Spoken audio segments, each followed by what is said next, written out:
তো কি অবস্থা সকলের? আজকে আমরা কথা বলছিলাম অনার ম্যাজিক V5 এই ফোনটি নিয়ে। আর এটি একটি ফোল্ডেবল ডিভাইস।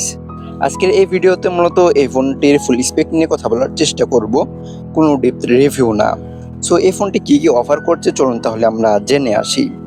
ফার্স্টে যদি ফোনটির বিল্ড কোয়ালিটি এবং ডিজাইন নিয়ে কথা বলি তাহলে ফোনটির ব্যাক সাইডে ইকো লেদার ব্যবহার করা হয়েছে আর ফ্রেমে অ্যালুমিনিয়াম থাকছে। এই ফোনটিতে আপনারা দুইটি ন্যানো সিম ব্যবহার করতে পারবেন, আবার চাইলে ইসিমও ব্যবহার করতে পারবেন।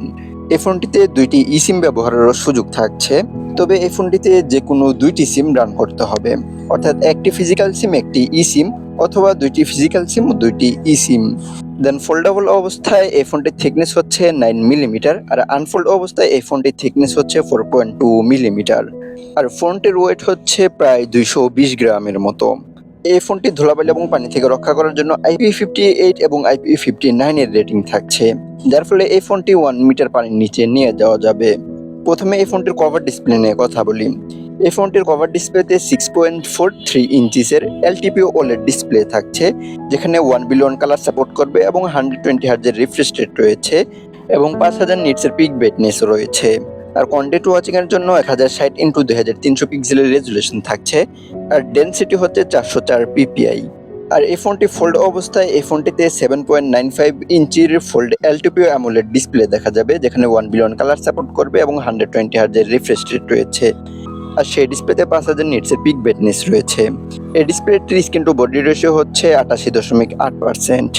এই ফোনটিতে রেজুলেশন হিসেবে থাকছে 2172x2352 pixel, pixel density 403 ppi। এই ফোনটি out of the box Android 15 পাওয়া যাবে, আর যার ব্যাকহ্যান্ডে থাকবে ম্যাজিক OS 9। ফোনটিতে চিপসেট হিসেবে থাকবে কোয়ালকমের একদম লেটেস্ট চিপসেট 8 Elite, যেটি 3 ন্যানোমিটারের ফেব্রিকেশনে তৈরি করা। এছাড়াও এই ফোনটিতে 8 কোর CPU থাকবে এবং জিপিও হচ্ছে Adreno 830। 3টি র্যাম রোম ভেরিয়েন্টে পাওয়া যাবে এই ফোনটি। বেস ভেরিয়েন্ট শুরু হবে 12GB র্যাম 256GB রোম থেকে, এছাড়াও 16GB র্যাম 512GB রোম এবং 16GB র্যাম 1TB রোম। তবে এইচডি কার্ড মেমোরি ব্যবহার করার জন্য আলাদা কোনো স্লট থাকছে না। এই ফোনটির রিয়ারে ট্রিপল ক্যামেরা সেটআপ থাকছে, যার মেন ক্যামেরা হচ্ছে 50 মেগাপিক্সেলের 1.6 অ্যাপারচারের, আর এই ক্যামেরা সেন্সর সাইজ হচ্ছে 23 মিলিমিটার। আর এই ক্যামেরাতে স্টেবিলাইজেশন হিসেবে থাকছে OIS। তার সাথে 64 মেগাপিক্সেলের একটি পেরিস্কোপিক টেলিফটো জুম লেন্স থাকছে, যেটি দিয়ে 3x অপটিক্যাল জুম করা যাবে। তার সাথে 50 মেগাপিক্সেলের 2.0 অ্যাপারচার একটি আল্ট্রা ওয়াইড শুটার থাকছে। এই ফোনটির মেন ক্যামেরা দিয়ে সর্বোচ্চ 4K 60 FPS এ ভিডিও রেকর্ড করা যাবে। সেলফিতে ডুয়েল ক্যামেরা সেটআপ থাকছে, একটি ফোল্ড অবস্থায় এবং আরেকটি আনফোল্ড অবস্থায়। দুইটিতে 20 মেগাপিক্সেলের ক্যামেরা থাকছে, যেটি 2.2 অ্যাপারচারের। দুইটি সেলফি ক্যামেরা দিয়ে সর্বোচ্চ 4K 30 FPS এ ভিডিও রেকর্ড করা যাবে।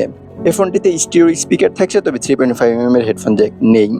Wi-Fi 7 এবং ডুয়েল ব্যান্ড ওয়াইফাই সাপোর্ট থাকছে, আর ব্লুটুথ ভার্সন হিসেবে থাকছে 6.0। ফোনটিতে সিকিউরিটি সিস্টেম হিসেবে থাকছে সাইড মাউন্টেন ফিঙ্গারপ্রিন্ট সেন্সর, এছাড়াও accelerometer sensor, zero sensor, proximity sensor, compass sensor এবং ব্যারোমিটার সেন্সর থাকছে। ফোনটি লং টাইম ইউজ করার জন্য ইন্টারন্যাশনাল ভেরিয়েন্টে 5820 মিলিঅ্যাম্পিয়ারের লিথিয়াম পলিমারের একটি ব্যাটারি থাকছে, আর চায়নাদের জন্য সিলিকন কার্বনের 6100 মিলিঅ্যাম্পিয়ারের একটি ব্যাটারি থাকছে। এই ফোনটিতে সর্বোচ্চ 66 ওয়াটে চার্জ করা যাবে, 50 ওয়াটে ওয়্যারলেস চার্জ করা যাবে, আর 5 ওয়াটে রিভার্স ওয়েট চার্জিং সাপোর্ট করবে। সো এই ছিল আজকের এই ভিডিওর। কার কাছে কেমন লাগলো চাইলে কমেন্ট বক্সে জানিয়ে দিতে পারেন।